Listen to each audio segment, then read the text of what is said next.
Hello and welcome to this episode of the podcast. Today I will be speaking with Romy, Blacklaw, who is a nurse specialising in immunisation. It's a hot topic at the moment and I'm so happy to have her on the show today to talk us through a few questions that have been sent to me that are curly ones that I don't have the skills to answer that she does. So welcome, Romy.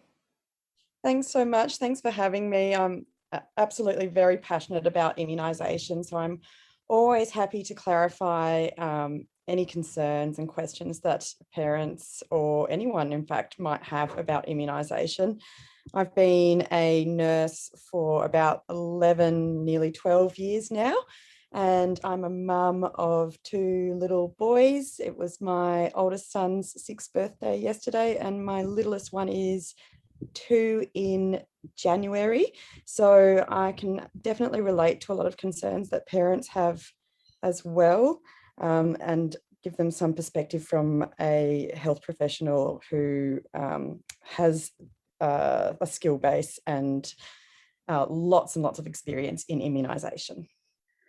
Ah, you are the perfect person to be speaking with about this topic then. Thank you once again. So your youngest one is about 2. One question that I've been asked multiple times, particularly after reviewing some of the research around lactation and breastfeeding. Obviously, our babies at the moment aren't at an age where immunisation against COVID is available for their age group. But more so, I'm feeling questions from parents and particularly mothers who are breastfeeding that are worried that we can't know what a long-term effect of a vaccination for us might mean for our breastfed babies. So can you speak to that a bit, or perhaps talk about like if any vaccines have ever been found to be dangerous to breastfed babies down the track? Sure. So if we're talking specifically about COVID vaccines, there's probably never been a vaccine more studied in the history of medicine. And in fact, in order to prevent parents being concerned about COVID vaccines being an issue in breastfeeding or lactating, breast milk has been tested after the vaccination. So breast milk has been tested and found not to contain any mRNA, which is the active ingredient in the Pfizer and Moderna vaccines. And we also know that after the AstraZeneca vaccine, breastfeeding is safe as well. So if we're talking about long-term effects, firstly, there's never been any history of a vaccine being safe and effective early on, and then there being problems with long-term effects down the track. But secondly, the baby who is breastfeeding or receiving milk from a woman is not actually receiving any of the vaccination. So the only thing that the baby is receiving is antibodies, which are passed through breast milk. And antibodies are really protective against infection. We don't know at this stage how protective they are against COVID and how much breast milk a baby would need to get good protection, but we do hope that they are getting some protection like they would from the flu vaccine if the mother received the flu vaccine. So the baby doesn't receive any vaccination at all. They only receive protective antibodies. Yeah, that's a really good explanation. And I think I did read that the yellow fever vaccine, which is a live vaccine, is one that is perhaps not recommended for people who are breastfeeding, but these ones work in a different way. That's right. So the yellow fever is a live vaccine. So the vaccine that you're receiving actually has a little bit of virus in it that usually can't cause harm or cause active illness in a person who receives the vaccine. But there is a very, very small chance with any live vaccine that it can replicate and cause active illness. And I think there's been 2 serious adverse events recorded in a breastfeeding baby after a yellow fever vaccine in history. So even with that, if you were to travel to a country where there is a high amount of risk from yellow fever, it would still be recommended to receive the vaccine. But obviously in a place like Australia where we have no yellow fever circulating, it's not recommended. Okay, wonderful. What is in the vaccines themselves, what else are those compounds found in? Because what people are asking me is saying, okay, the breast milk's been tested, they're not having mRNA found in the milk samples, but how can we be sure that other parts of the vaccine aren't getting into the breast milk at all, or either in any dangerous quantity? What's actually in them? Sure. So if we're talking about the Pfizer vaccine, as I mentioned before, mRNA is the active ingredient, and mRNA stands for messenger RNA, and mRNA is present in our cells all the time. mRNA degrades very quickly, well within 72 hours, and it cannot get into the part of the cell where the DNA is. So it's biologically impossible for it to alter your DNA. And then the only other ingredients in the Pfizer vaccine are lipids, which are fats, so the same as butter and oil and other fat-containing foods. One of the lipids is called polyethylene glycol, which is otherwise known as PEG, and that's used in a lot of other common medications, usually laxatives and other products. And it is known to be an allergen in some people. So that's, if you hear reports about anaphylaxis, that's usually what they think the cause of the anaphylaxis is, but it is just a fat. And anaphylaxis is not very common. The risk is about 2.5 per million people who receive the Pfizer vaccine. And then the only other ingredients are salts. So you have potassium chloride, which is a salt which is commonly used in electrolyte replacement. So if you were to be dehydrated and receive electrolyte or hydrolyte, that might contain potassium chloride. Monobasic potassium phosphate is also a salt and also found in electrolyte replacements like Gatorade or other similar things. Sodium chloride is literally just the same thing you use as your table salt. And dibasic sodium phosphate dihydrate, which is also used commonly in food to adjust the pH. And sucrose, which is sugar, the same thing you would use to cook with as well. And that is literally, that is it for the ingredients in the Pfizer vaccine. Yeah, okay, that really spells it out. It's not quite as complicated as I had it in my mind So that it might be. mRNA, salts, sugar, and water, basically. Mm. You said that a minute number of people are going to react to the PEG component of that vaccine. Who, in your mind, shouldn't be getting the vaccine? Right. There's next to nobody that can't receive one of the available COVID vaccines. So it'd be contraindicated for you to receive a second dose of a vaccine if you experienced a severe reaction to a first dose. Again, that's incredibly rare, and there is a possibility that you could then receive a different type of COVID vaccination for your second dose. When we're talking about mRNA vaccines, there is that incredibly rare risk of myocarditis or pericarditis after one of those vaccines, so the Moderna or the Pfizer. If you have had a history of myocarditis or pericarditis, sorry, that's my dog, in the last 6 months prior to receiving the vaccine, that doesn't mean that you can't receive a vaccine. It just means that you should consult with a doctor before receiving the vaccine. So myocarditis and pericarditis are kind of heart inflammation conditions. Is that correct? That's right. So if you had that years and years ago, that's not a reason why you shouldn't receive a vaccine now. It's only if you've had it really recently. And of course, if you have any other type of heart conditions, there's no harm in consulting your GP or your regular cardiologist prior to receiving the vaccine. And actually, the risk of myocarditis is higher after having COVID infection than it is from having the vaccine. Yeah, I was reading that the background incidence of myocarditis and pericarditis is sort of 18 to 30 per however many people they were studying, but after the COVID vaccine, it's only kind of around 30 anyway. That's right. And myocarditis and pericarditis are known to occur after viruses.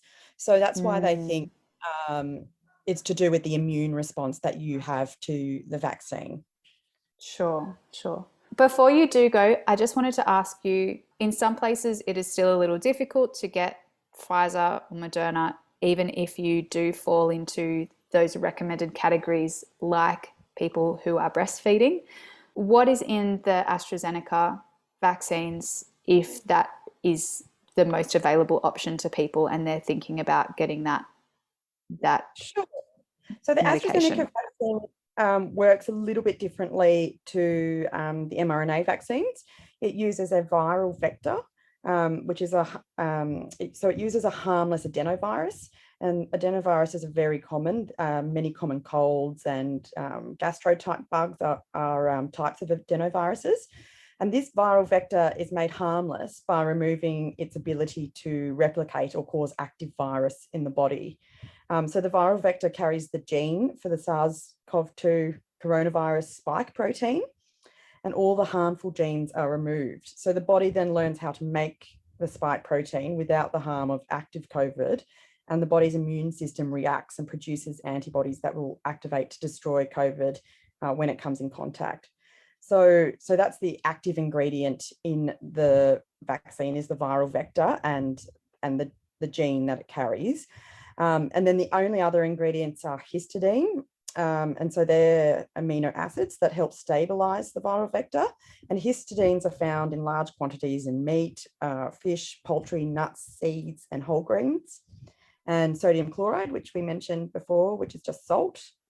Magnesium chloride, which is also a salt, and something called EDTA, so disodium edetate, and it is a type of preservative. It's commonly used in lots of canned foods, and it has been studied for years and years, and it's got a very good safety profile. So it's used in the vaccine because the vaccine comes in a multi-dose vial and it needs to be protected from contamination. And it's used in a really, really small, minute quantity in the vaccine. And then you have ethanol, which is just alcohol. And again, that's used for the same reason, to protect the multi-dose vial. And it's also used in a really minute quantity. And we have polysorbate 80, which is an emulsifier. So that's used in lots and lots of vaccines. And it allows ingredients that act like water and oil to mix. And it's commonly found in lots of frozen foods like ice cream. So that's it for the AstraZeneca vaccine. So again, there's not a lot of things in the vaccine. Again, you receive it in a tiny dose of 0.5 mils in a total of 2 times, spread out by a number of weeks. The vaccine is not absorbed in the bloodstream, and it's injected into the muscle where it drains through the lymphatic system. So again, not really going to get into the breast milk. No. So it has been studied, not as much, because the vaccine, AstraZeneca vaccine, hasn't been used as much around the world as the Pfizer and now Moderna vaccine. So it has been studied. I think they did one study where they found a very, very minute amount in breast milk, but there was no harm caused by And that again, at all. it's a deactivated virus anyway. So That's if right. it was in the breast milk, it's not really going to do anything by being there. And it's That's probably right. going to get destroyed quite easily by the baby's gut system. The majority of evidence that we have about the AstraZeneca vaccine comes from the UK, where obviously they had a huge amount of spread of COVID in the community. So a lot of breastfeeding mothers received the AstraZeneca vaccine, and there was no safety signals at all. Yeah, so no big red flags coming up from that. No, and there's no mechanism for it to cause issues down the track. So the problems that we do see from vaccines, which are incredibly rare, like thrombosis after the AstraZeneca vaccine that we have seen, or that means clots, and the myocarditis and pericarditis, heart problems that we've seen after the Pfizer and Moderna vaccines, they're to do with the immune response. And that immune response happens really quickly after the vaccine. So when you start to feel like you're having flu-like symptoms, a bit tired, muscle achy, headachy, that's when your immune response is occurring. And that immune response is what triggers those problems, like the heart problems and the blood clots after the AstraZeneca vaccine. So if that immune response is happening really quickly after the vaccine, there's no mechanism at all for years down the track or even months down the track for there to be a problem. That sounds very reassuring. Thank you so much for your time, Romy. Is there anything else that you would like to tell us about before we wind up? Yes, absolutely. It always comes back to the benefits outweigh the risks. We have so much safety data about these vaccines now. Over 6 billion doses have been given around the world. And I think even in those incredibly, incredibly rare things that could possibly happen where it would have to be 1 in a million chance, we know about them now. So we know that the vaccines are safe. We know they're effective. I'm much more concerned about the long-term effects of a COVID infection.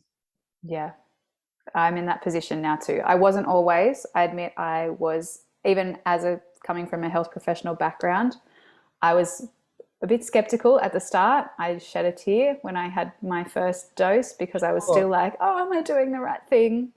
Sure, and absolutely. Particularly breastfeeding as well. But the more I learn, the more confident I feel in the decision that I've made for me. And nobody wants to see somebody harmed. The health professionals and the medical researchers are recommending vaccination because they know it's safe and that they know it's effective and they want to protect people. Nobody wants to harm anyone. Yeah. Thank you so much, Romy. And we can follow along with Romy and her information that she is providing on these topics and her myth busting that she's doing on Instagram. Her handle is @theimmunisationNurse, and I will include that in the show notes for this episode. Thanks, Romy. Thank you so much, Anna.